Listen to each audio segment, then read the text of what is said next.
Selamat malam pemirsa, Anda menyaksikan catatan demokrasi. Ini belum genap 1 bulan, Presiden Prabowo Subianto sudah melakukan gebrakan, terobosan yang mengejutkan kita semua. Sejumlah kasus korupsi, gratifikasi di tanah air berangsur mulai terungkap. Bayangkan, kemarin yang rame-rame ada yang mantan pejabat Mahkamah Agung mengumpulkan hampir 1 triliun rupiah, 51 kilogram ditemukan di rumahnya ya. Banyak ya. Betul sekali, belum lagi kemudian kalau kita lihat kemudian ya berbagai oknum-oknum yang berada dalam Komdiji kemudian masing-masing dijadikan tersangka oleh polisi. Bersih-bersih ala pemerintahan Prabowo Gibran. Akankah kemudian ini nanti akan berlanjut ataukah hanya gebrakan di awal saja? Kita bahas tuntas nanti bersama dengan sejumlah narasumber.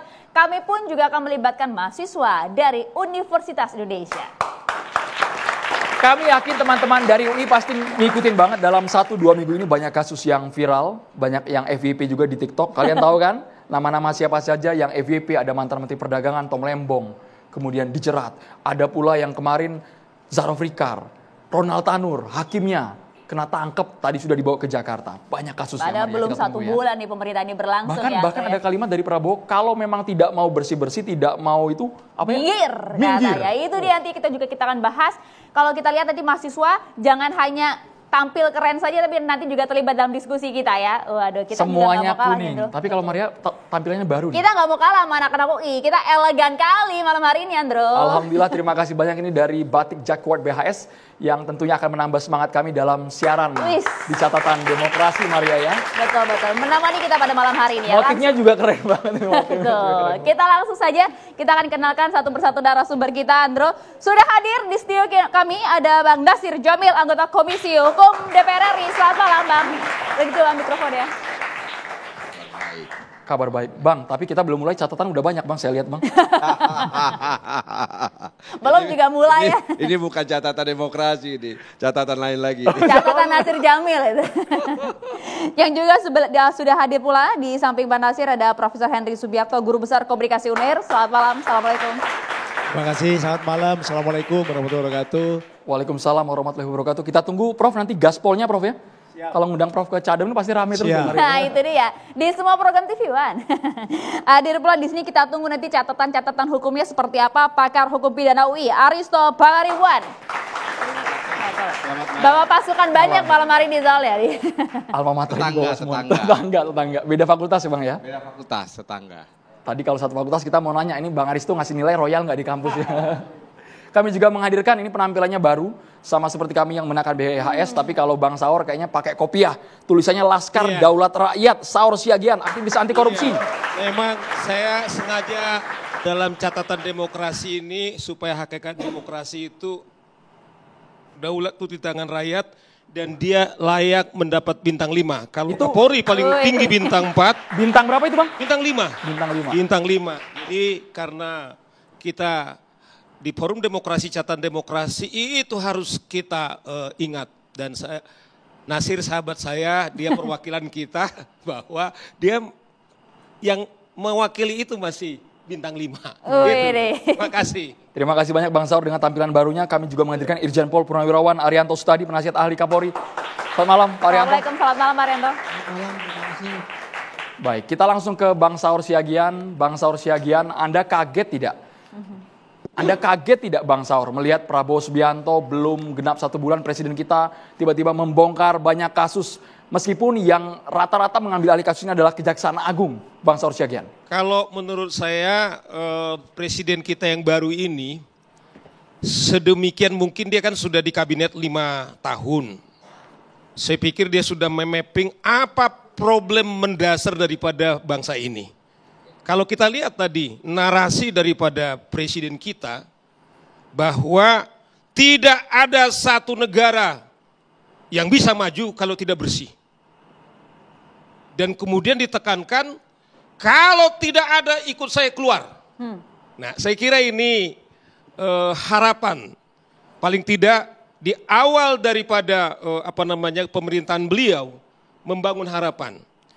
Kalau misalnya kita lihat soal korupsi ini, Andro, saya kemarin bilang kita sudah kalau kita bilang gurita, menurut saya udah di atas gurita.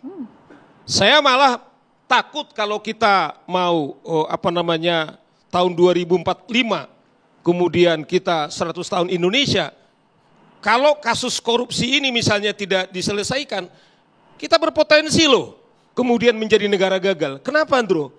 Peristiwa di Surabaya, Pak Andro, bayangkan kalau hakim sendiri yang label dia adalah wakil Tuhan, kemudian sudah dikritisi oleh wartawan, sudah viral, masih melakukan korupsi misalnya. Siapa lagi yang kita minta, Andro, untuk menjadi baik? Nah, oleh karena itu kalau tadi Pak Prabowo mengatakan kalau tidak bersih-bersih keluar, saya juga terus terang misalnya. Kalau kita lihat misalnya peristiwa hakim di Surabaya, itu kan pengacaranya kan yang aktif. Bayangkan seorang advokat itu dilantik, Badro, inilah sumpahnya beliau. Demi Allah saya bersumpah akan taat kepada undang-undang. Artinya ada Tuhan di sana, bukan saja dia melecehkan Tuhan, tetapi saya bilang dia menghina profesinya.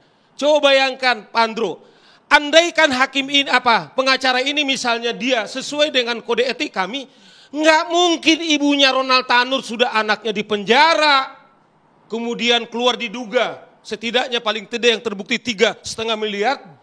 Tidak bisa 3 nasib daripada hakim ini kemudian di akhir karirnya. Pandro, andaikan dia dapat 20 miliar misalnya, apakah seimbang kepada keluarganya yang terjadi saat ini?